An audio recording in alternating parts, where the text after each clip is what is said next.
Bonjour ou bonsoir à toutes et à tous, c'est Kevin pour les Ludovores. On se retrouve donc pour notre suivi du menu crowdfunding du mercredi comme d'habitude, avec la petite originalité pour la deuxième semaine consécutive que j'enregistre cette émission le jour même. En général je le tourne 24 heures avant, donc je vous dis toujours retirer 24 heures au décompte pour avoir le temps qui reste véritablement aux campagnes avant leur fin tout simplement. Et cette fois-ci, vous devrez retirer uniquement 3 heures, 3 heures et demie en fonction de mon efficacité à monter cette vidéo dans un temps record. Et oui, c'est encore les vacances, mais qui dit vacances dit parfois être plus occupé que pendant les périodes de travail habituelles finalement. Et actuellement, j'ai mes parents qui sont venus au Japon, et donc on doit les voir un petit peu pour qu'ils puissent voir le bébé et ainsi de suite. Et donc pour toutes ces raisons, finalement, on est parfois un petit peu en retard. Quoi qu'il en soit, on se lance cette semaine avec notre suivi hebdomadaire, avec les projets qui s'apprêtent à se terminer, ceux qui entrent donc dans leur dernière dizaine de jours de campagne, et puis aussi un petit bref virage sur les annulations potentielles de cette semaine. Il y en aura une, et ensuite donc on passera au projet qui s'apprête à se terminer.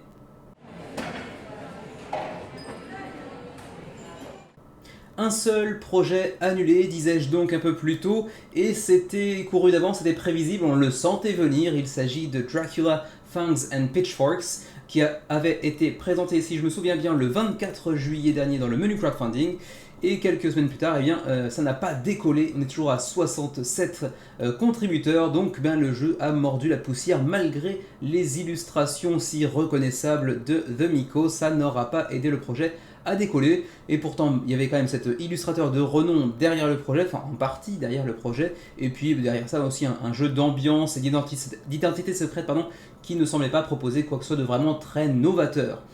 Voilà donc pour Dracula, Fangs and Pitchforks, on les retrouvera peut-être dans quelques mois, à voir.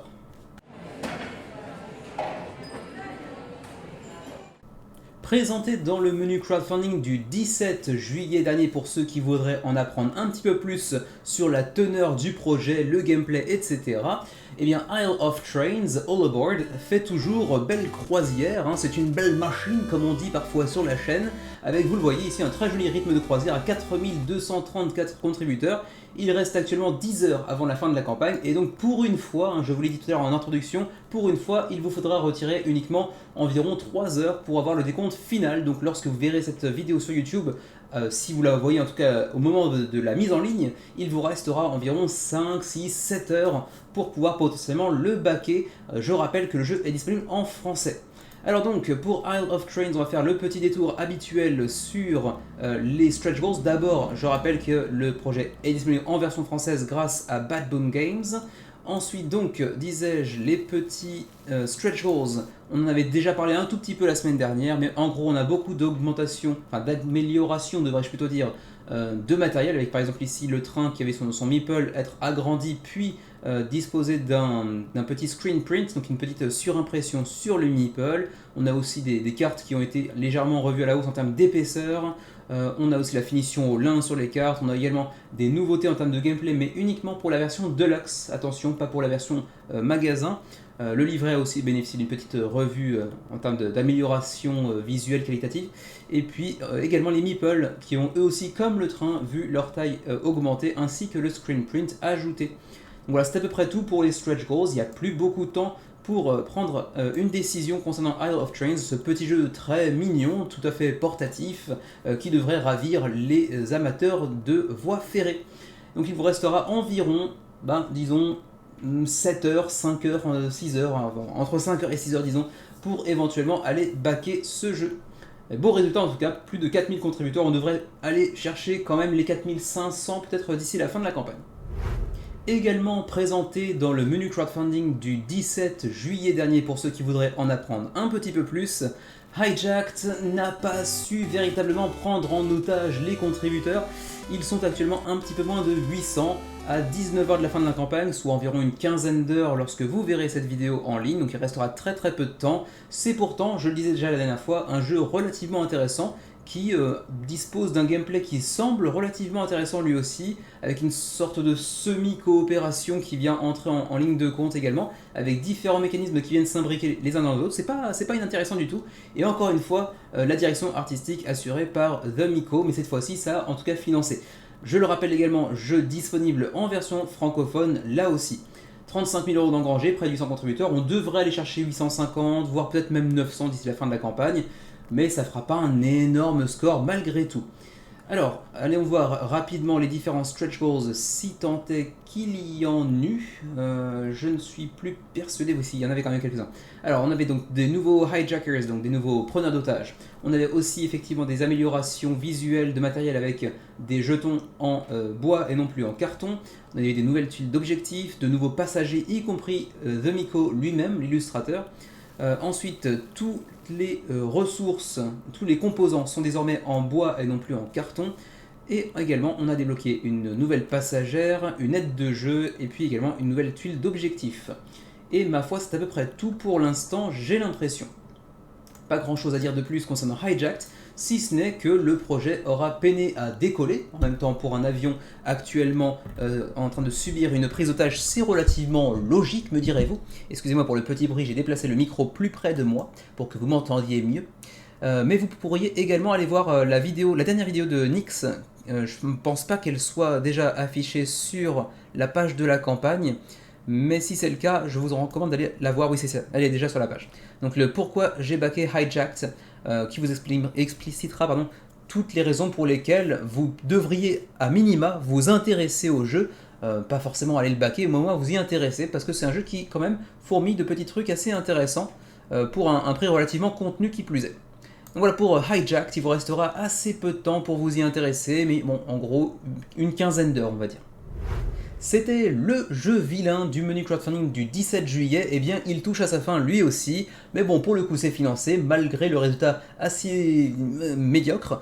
Il s'agit de Gadget Grid avec 77 contributeurs, 7000 € d'engrangés, il reste 24 heures avant la fin de la campagne. C'est financé, mais ça ne fera pas beaucoup plus que ça, et c'est tellement peu intéressant qu'en fait j'aurais peut-être même pas dû aborder ce jeu la première fois dans le menu crowdfunding, mais bon, une fois que c'est fait, je me devais d'aller jusqu'au bout, donc voilà, c'est financé pour Gadget Grid. Présenté dans la vidéo du menu crowdfunding du 24 juillet dernier, Silvercoin Age of Monster Hunters, c'est plutôt un bon résultat. C'est pas époustouflant en termes de nombre de contributeurs, mais malgré tout, 1311 contributeurs et 116 000 engrangés pour un premier projet de Bonafide Games qui nous vient de Slovénie, et c'est pas ridicule du tout. Je rappelle également que là encore nous bénéficions d'une version francophone, donc raison de plus pour s'y intéresser, pour ce jeu qui nous rappelle en fait les jeux à la façon de The Witcher qu'on avait vu l'année dernière sur Kickstarter qui avait fait un excellent résultat, mais celui-ci ne dispose pas de licence, ce qui n'en fait pas forcément un jeu moins bon ou moins intéressant. Je rappelle, petit jeu pour 1 à 5 joueurs, 1 heure par joueur, avec plusieurs scénarios dans lesquels vous pourrez évoluer et faire évoluer votre personnage également, en le rendant de plus en plus fort bien évidemment, comme tout bon RPG qui se respecte. Avec en plus de ça une direction artistique plutôt très soignée, plutôt très agréable à l'œil. Alors, les stretch goals qui ont été débloqués depuis le début de la campagne. On a d'abord de nouveaux monstres qui sont venus s'ajouter au bestiaire du jeu. Ensuite, on a également des plateaux d'enchères. C'est l'enchère qui va être activée en début de partie. Avant même que vous lanciez véritablement votre partie, il y a une première phase d'enchère qui est assez intéressante et assez innovante dans ce type de jeu. C'est assez jamais vu, je pense. Qui seront maintenant donc biface, verso verso en gros, et apparemment avec des options d'enchères asymétriques qui ont été ajoutées, ça c'est plutôt intéressant également. De nouvelles cartes d'événements viendront s'inclure au jeu également. On a également de nouveaux villageois qui ont été ajoutés au jeu, donc peut-être encore plus d'interactions potentielles, et puis des jetons, des tokens de roadblocks, donc des routes bloquées par lesquelles vous ne pourrez plus passer pour arpenter votre chemin. Ensuite, de nouveaux monstres également qui n'ont pas encore été dévoilés puisqu'ils seront en fait issus de la création de la communauté avec l'aide bien évidemment des créateurs eux-mêmes. Ensuite, on a un nouveau personnage qui sera le Berserker, qui est un peu un grand classique de ce genre d'univers, et que vous pourrez donc contrôler en plus des personnages précédemment cités. Je crois qu'il y en a 4 ou 5 dans le jeu de base à l'origine, sauf Stretch Goal. Donc là, il y en aura apparemment un de plus. Ensuite, des nouveaux tokens de force de monstres ainsi que de bonus de réputation. De nouveaux scénarios également par-ci par-là. Ensuite, une vidéo de How to Play qui sera assurée par Nithrania apparemment. Donc pour vous aider à prendre le jeu en main, mais bon, certainement en anglais. Ensuite, on aura également un nouveau personnage, mais celui-ci qui sera l'œuvre de la communauté, là encore, créé en partenariat entre Bonafide Games et la communauté. Donc pour un nouveau personnage, avec certainement sa figurine qui viendra à terme aussi. Ensuite, un plateau de réputation qui sera également double face, désormais avec un système de réputation alternatif à celui que vous connaissiez déjà si vous aviez suivi la campagne. Ensuite, on aura des dés avec un effet marbré dessus. C'est un petit plus qui n'apporte rien en termes de gameplay, mais c'est toujours sympa visuellement. Et puis ensuite, on avait aussi des unlocks quotidiens, donc une sorte de stretch goals, mais un petit peu différent. Mais ça, je crois que je les avais déjà abordés la semaine dernière. Là aussi, on avait des nouveaux monstres, on avait également de nouveaux monarques. Mais bon, rien de très différent de ce qu'on a vu précédemment avec les stretch goals. Et ma foi, c'est à peu près tout pour Silvercoin, un joli succès, même si je pense que s'il avait eu l'opportunité de se lancer sous l'aile protectrice d'un éditeur un peu plus renommé, il aurait certainement pu faire 3500, 4000, voire même 5000 contributeurs. Mais bon, il faut toujours commencer quelque part, et c'est le cas cette fois-ci pour Bonafide Games, qui fait quand même un joli départ sur Kickstarter. On devrait pouvoir aller chercher les 1500, voire peut-être 1600 d'ici la fin de la campagne, c'est-à-dire d'ici environ une trentaine d'heures.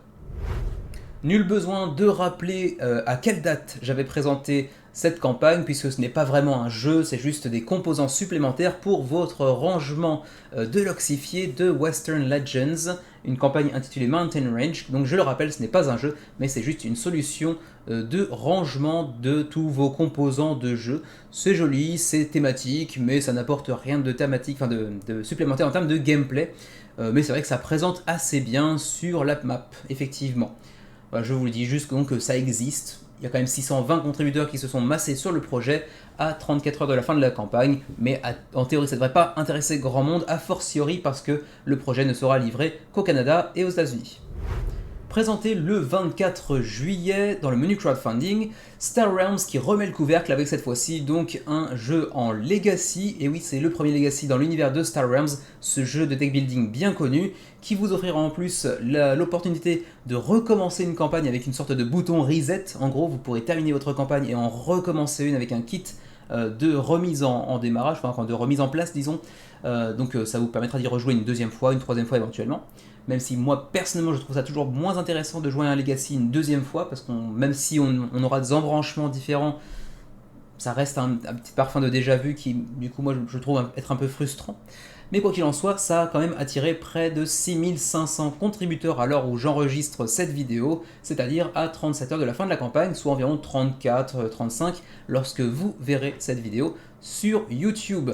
Malheureusement, malgré la grande popularité de Star Realms, le jeu ne bénéficiera pas, en tout cas pas durant la campagne, d'une version francophone, et c'est bien dommage, mais bon, vu la popularité du jeu, là encore, je pense qu'on peut s'attendre à une version francophone dans les mois ou, au pire, dans les années à venir, sans aucun souci. Les stretch goals, rapidement, on a quelques cartes promotionnelles, y compris des nouveaux vaisseaux, des nouvelles cartes dans tous les sens. Bon, bref, c'est un deck building, vous connaissez un petit peu le genre de jeu dont il s'agit, donc je ne vais pas non plus entrer trop dans les détails, mais en gros, plein de nouvelles cartes pour enrichir le jeu encore plus. C'est à peu près tout pour Star Realms Rise of Empire, donc le premier jeu en Legacy dans l'univers de Star Realms, qui a quand même bien fait parler la poudre avec 6500 contributeurs et près de 700 000 euros d'engrangés.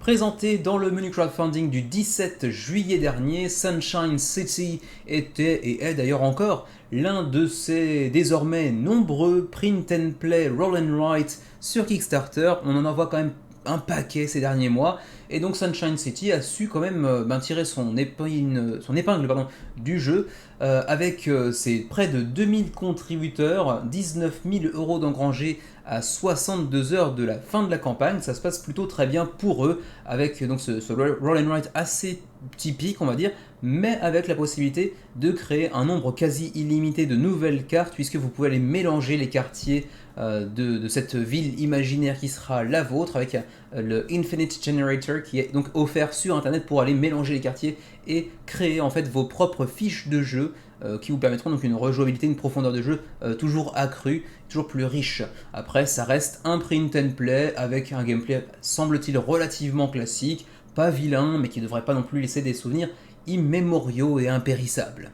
Y avait-il des stretch goals? J'ai un petit peu oublié, mais pour ce genre de jeu là en général c'est pas tellement le cas. Repassons rapidement, si, il y en a quelques-uns, effectivement. Alors, on avait donc un quatrième mode solo, d'accord, donc il y en avait déjà 3 à l'origine, il y en a eu un nouveau, ok. Une quatrième map qui a été ajoutée avec de nouvelles compétences, de nouveaux projets, de nouveaux bonus à ajouter. Ensuite, à 8000, on a donc débloqué le Infinite Generator, donc le site qui vous permet d'aller créer vos cartes à partir des quartiers précédemment existants, enfin précédemment conçus par les auteurs, donc vous pourrez les shuffler, mélanger un petit peu tout ça. Ensuite, cinquième mode solo, donc encore un mode solo supplémentaire. Cinquième map, amélioration du Infinite Generator.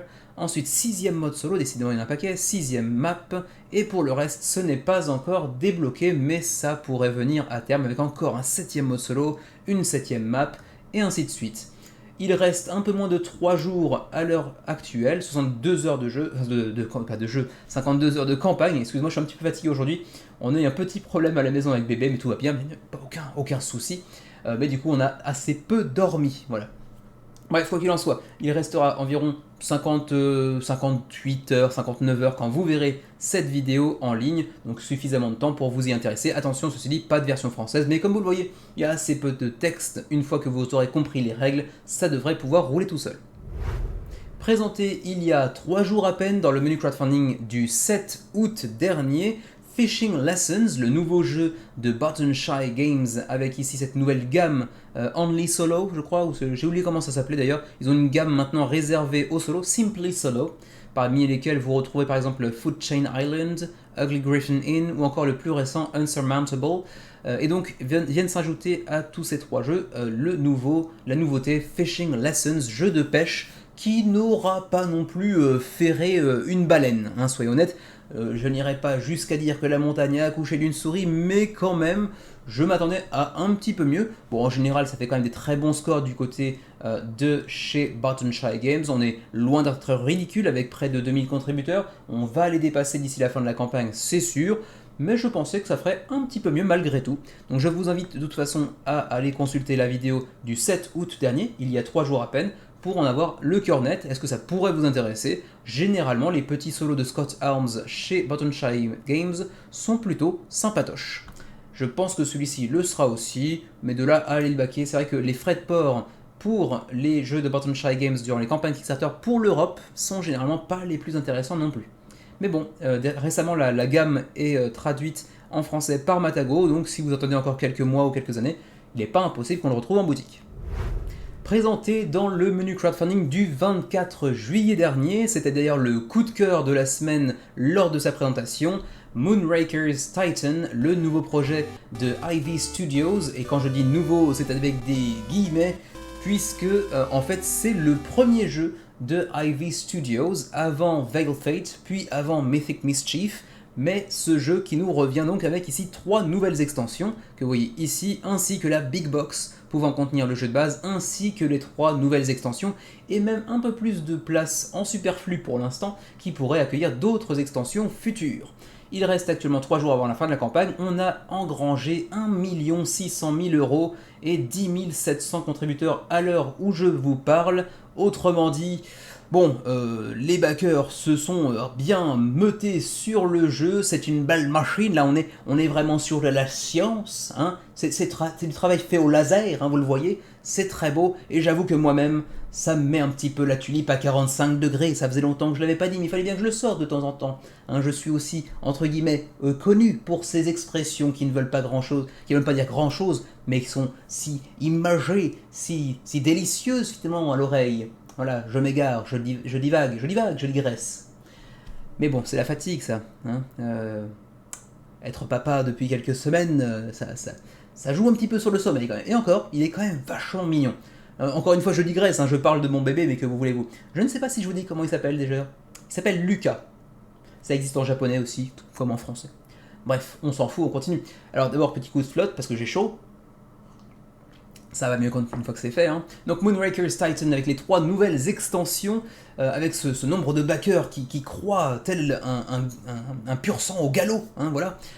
Et donc c'est une très très belle campagne qui, encore une fois, a connu un énorme succès, comme c'était prévisible pour ce jeu en deck building, mais avec des twists, puisqu'on a ici un deck building vraiment atypique avec un petit peu de semi-coopération, et puis pas mal de mécanismes assez uniques, avec en plus de ça une campagne qui introduit aussi le mode Luminer, qui vous permettra de jouer en solo via une application, donc tablette, smartphone ou bien sûr sur votre PC, qui vous permettra de jouer à ce jeu de deck building en solo, ce qui n'était pas prévu jusqu'à présent. Et en plus de ça, on aura maintenant aussi un paquet de cartes holographiques avec un effet holographique de surbrillance qui est assez sympa. Ça sert vraiment strictement à rien en termes de gameplay, mais c'est vraiment charmant et ça présente vraiment bien. Comme toujours avec Ivy Studio, le matériel est complètement fou. Alors les social goals, il y avait peut-être aussi des stretch goals avant ça. Oui, stretch goals, ah oui c'est vrai que j'avais oublié.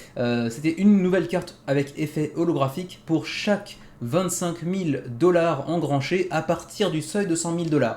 Ça semble un peu compliqué comme ça, mais en gros, on a un paquet de cartes holographiques qui sont venues rejoindre le jeu.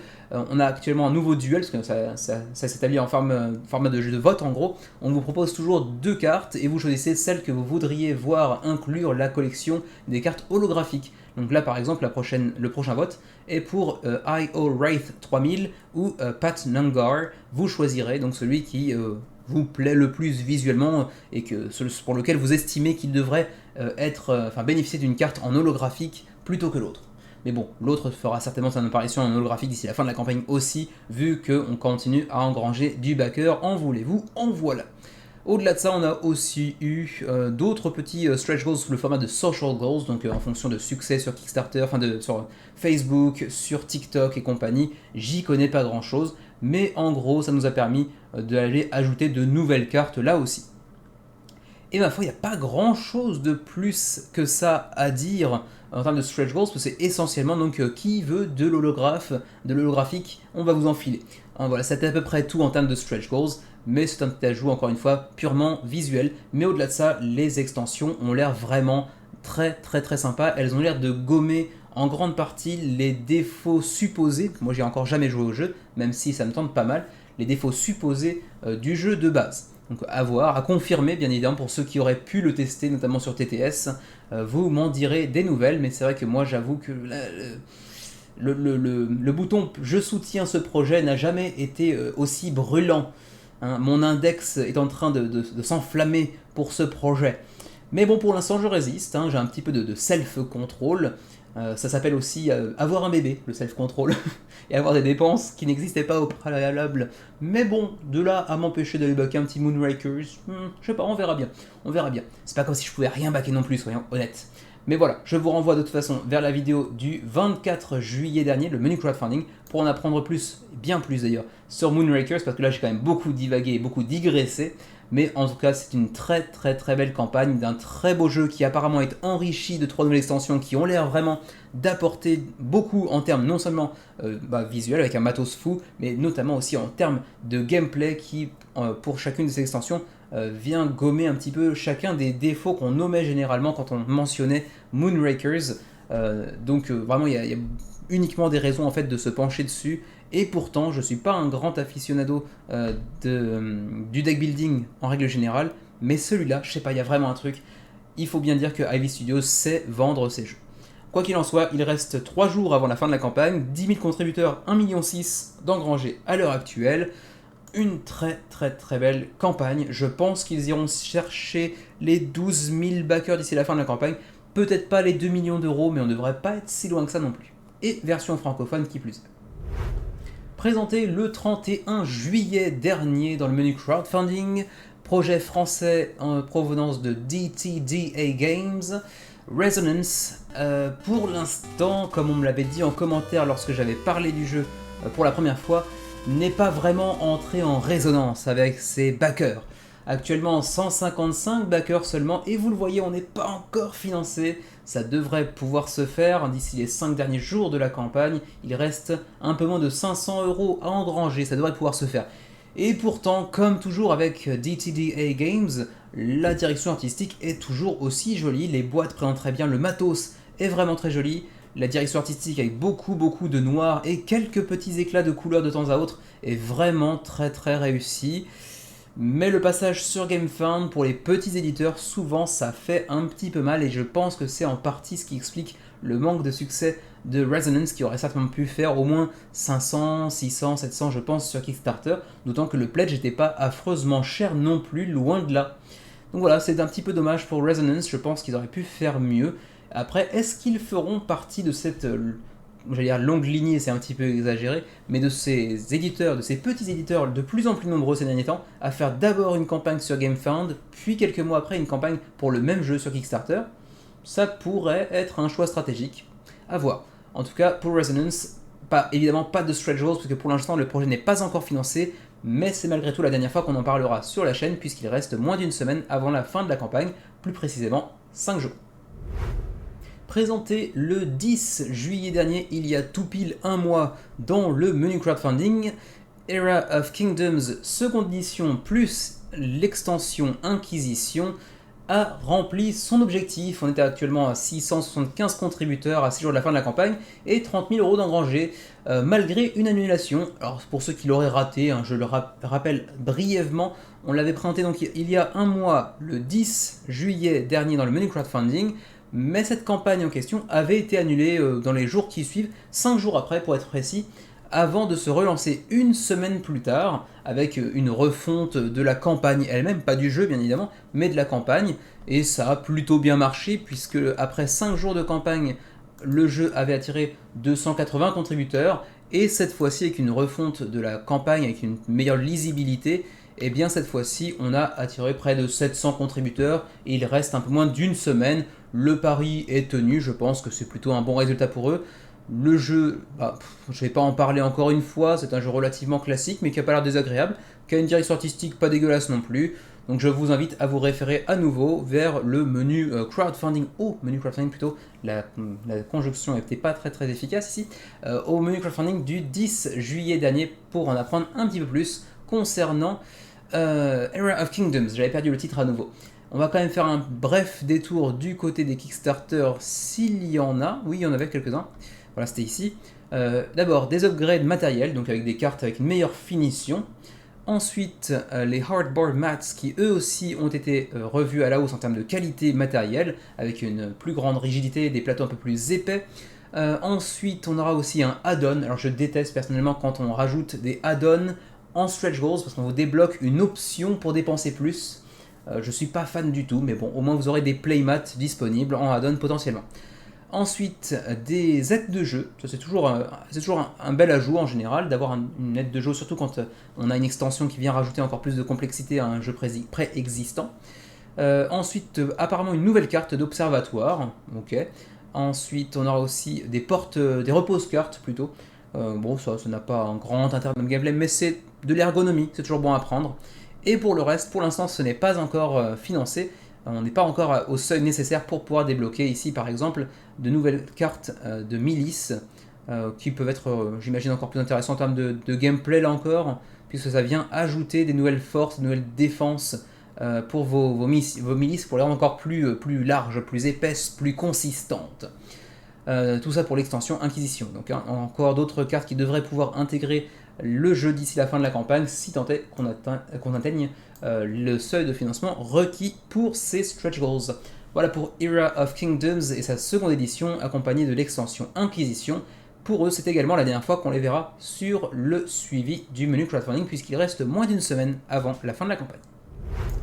Peut-être reverra-t-on en revanche Bloodstones du côté de chez GameFound, parce qu'il reste tout pile 7 jours, mais 7 jours et combien d'heures ? En fonction du nombre d'heures, c'est peut-être la dernière fois qu'on le verra, ou peut-être pas. Je pense qu'on le reverra encore une fois la semaine prochaine. En tout cas, Bloodstones, le nouveau jeu de Martin Wallace, qui est derrière entre autres Brass, les deux Brass d'ailleurs, entre autres jeux, donc un auteur de renom qui nous revient cette fois-ci aux commandes lui-même de sa propre maison d'édition, pour laquelle il pond donc Bloodstones, son nouveau jeu de contrôle de territoire, de guerroiement si l'on veut, avec une direction artistique pas folichonne. C'est vrai que pour un aussi grand nom du secteur, on aurait pu apprécier quand même qu'ils mettent un petit peu plus de moyens pour la direction artistique, etc. Mais bon, au moins on peut se dire que c'est un gage de qualité en termes de gameplay, et c'est déjà beaucoup.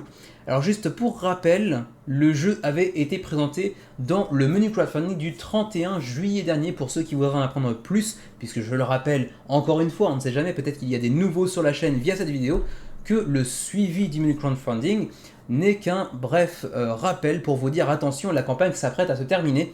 Pour en apprendre plus sur les jeux eux-mêmes, en fait, sur la campagne et sur le jeu, le gameplay, etc., il faut plutôt suivre l'émission du dimanche, le menu crowdfunding. Le mercredi, c'est le suivi pour voir les campagnes qui s'apprêtent à se terminer et ce qu'elles ont débloqué en termes de stretch goals. Et justement, transition impeccable, puisque les stretch goals, il y en avait quelques-uns dans cette campagne, avec apparemment des petits ajouts de tuiles supplémentaires ou de factions supplémentaires, avec ici les corsaires par exemple. Oui, c'est ça, une nouvelle faction, avec tout le matos qui s'ensuit bien évidemment. On aura aussi de nouvelles maps, puisqu'on en a une ici, la 4e, la 3e, peut-être une 5e à venir également. On aura aussi des upgrades matériels avec une boîte revue à la hausse en termes de qualité. Et même chose encore une fois pour la boîte aussi, qui aura une seconde amélioration de matériel, avec une impression à l'intérieur de la boîte. Bon, ça n'apporte pas grand chose, mais c'est toujours sympa à prendre. Pour l'instant, c'est à peu près tout pour Bloodstones, mais je pense qu'il reste suffisamment de temps pour qu'on en parle encore une fois la semaine prochaine. Ça devrait de toute façon dépasser les 1000 contributeurs sans trop de problèmes, et en l'état, eh bien 160 000 $ australiens je pense, mais j'ai pas l'outil de conversion sous les yeux. On attaque désormais les campagnes pour lesquelles il reste plus d'une semaine avant qu'elles ne se terminent, autrement dit les campagnes que l'on verra encore une dernière fois dans le suivi du menu crowdfunding la semaine prochaine. Mais donc c'est un dernier rappel pour vous dire attention quand même, c'est bientôt fini, même si on en reparlera une toute dernière fois la semaine prochaine. Et on commence tout de suite par Paléovet, qui avait été présenté dans le menu crowdfunding du 24 juillet dernier. Alors comme d'habitude pour les campagnes auxquelles il reste plus d'une semaine, je n'entre pas dans les détails concernant les stretch goals, je vous renvoie bien évidemment vers la présentation du jeu la semaine concernée pour ce petit jeu de placement de dés sur des dinosaures pas très bien illustrés. Voilà, mais bon, quand on est fan de dinosaures, on n'est pas forcément à ça près. Mais bon, peut-être que le jeu est bon après tout, je n'en ai absolument aucune idée, ça n'avait pas l'air d'être particulièrement original. Le thème l'est peut-être un petit peu plus, même si c'est quand même du vu et du revu, mais c'est une approche un petit peu différente de ce qu'on a l'habitude de voir dans ce registre. Donc après tout, pourquoi pas, mais c'est pas flamboyeusement beau. Voilà, pour Paléovet, 442 contributeurs, il reste 8 jours avant la fin de la campagne, c'est quand même pas si mal, mine de rien, hein, voilà, mais bon, on va pas casser non plus 3 pattes à un ptérodactyle. Présenté dans le menu crowdfunding du 31 juillet dernier, Dodo's Riding Dinos et son extension slash standalone Dodo Dash, eh bien ça marche pas mal ma foi. L'enchaînement de mes deux phrases était très maladroit, mais bon vous aurez compris la teneur de mon propos, ça se passe plutôt très bien pour cette extension standalone, avec 3144 contributeurs et 225 000 € d'engrangés sur ce projet au thème assez foufou, hein, avec des dodos qui vont faire la course à dos de dinosaures, façon un petit peu Mario Kart, on va s'envoyer des trucs dans la tronche tout au long de la partie, et en plus c'est disponible en version francophone. Que demande le peuple? Donc je vous renvoie vers la vidéo du menu crowdfunding du 31 juillet dernier pour en apprendre un petit peu plus sur ce jeu, qui en plus de ça a déjà fait ses preuves avec son jeu de base, puisque je vous le rappelle, c'est une extension standalone, vous n'avez pas besoin du jeu de base pour l'utiliser, mais si vous avez le jeu de base, ça vient l'enrichir encore plus, pour avoir encore plus de parties folles avec des dragons, des dinosaures, non pas des dragons du tout, des dinosaures qui s'en envoient plein la tronche autour d'une course façon Mario Kart, en gros. Voilà, donc on passera brièvement sur les stretch goals la semaine prochaine, bien évidemment, lorsque le jeu abordera son dernier virage dans la campagne, mais en l'état, il reste un petit peu plus d'une semaine, donc c'est fini pour ce petit détour du côté de chez Dodo's Riding Dinos, qui devrait certainement aller chercher les 4000 contributeurs d'ici la fin de la campagne, à mon avis. Présenté dans le menu crowdfunding du 24 juillet dernier, c'est Utopia sur GameFound, un nouveau projet de chez Gravity Games. Ça n'avait pas fait une entrée en matière extraordinaire lors de la présentation du jeu, donc dans le menu crowdfunding du 24 juillet dernier. Bon, la continuité de la campagne n'a pas été beaucoup plus folle, le projet n'est toujours pas financé en l'état, 19 000 livres sur 25 000 nécessaires. À 9 jours de la fin de la campagne, ça reste jouable, Mais encore une fois, bon, ça n'arrive pas vraiment à la cheville des promesses du titre du jeu. Hein. Ce n'est pas une utopie que de dire qu'on aurait pu espérer quand même 1500, 2000 backers au moins pour avoir un titre, enfin un résultat digne de ce nom. Là du coup, bof. Et pourtant, bon, si vous vous référez encore une fois à la vidéo où je présentais le jeu, donc dans le 24 juillet si je me souviens bien, c'était ça? Ouais, 24 juillet dernier.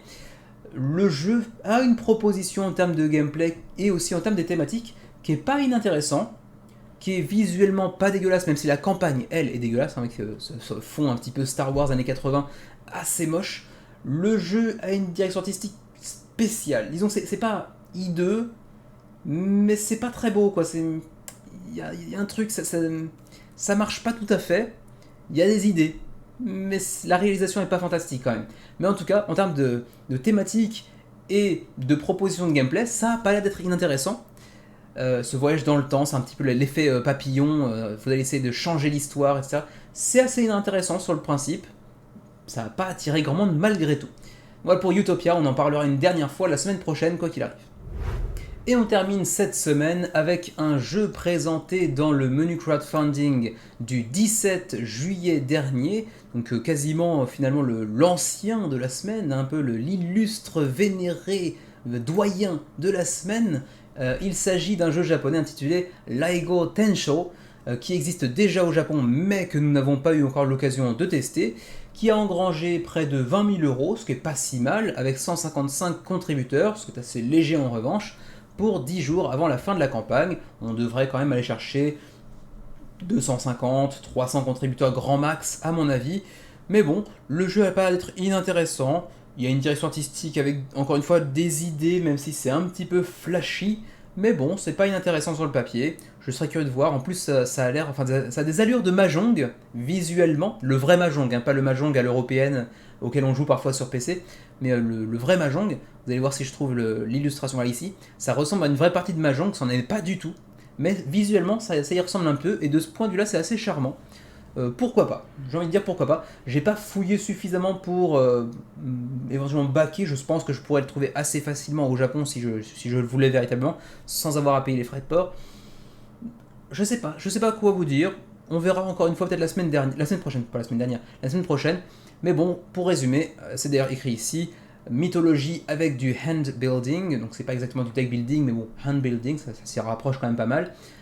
Thunderstroke Battle, donc des combats épiques.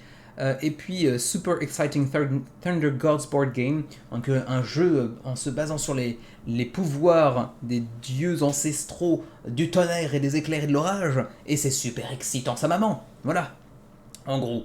Mais bon, c'est pas très parlant en soi, ça vous dit pas grand chose du gameplay. Je vous renvoie à nouveau vers le menu crowdfunding du 17 juillet dernier où j'en parlais un petit peu plus précisément. Là, j'avoue qu'entre temps, avec le manque de sommeil, j'ai un petit peu oublié. Voilà, mais bon. Vous avez aussi un petit résumé du game system, donc du système de jeu ici, pour en apprendre un petit peu plus. Si vous tentez que vous parliez anglais, vous devriez pouvoir. Si c'est pas un jeu très très compliqué au demeurant. On en reparlera de toute façon la semaine prochaine pour Laigo Tensho. Et ma foi, c'est à peu près tout pour cette semaine de suivi menu crowdfunding. Je vais de ce pas monter la vidéo en 2 temps, 3 mouvements et aller me coucher parce que je suis un peu claqué aujourd'hui pour tout vous dire. Si sur ce, du coup, je ne sais plus ce que je dis, sur ce, portez-vous bien, jouez bien, et on se retrouve très prochainement pour le menu crowdfunding, et puis on devrait prochainement aussi tourner enfin la review tant attendue, ou pas, enfin tant attendue par nous en tout cas, mais on espère que vous l'attendez aussi, la review et l'expli party qui va avec, pour Lost Atlas, qui verra sa campagne arriver sur Kickstarter à la fin du mois d'août, donc d'ici 2 semaines environ.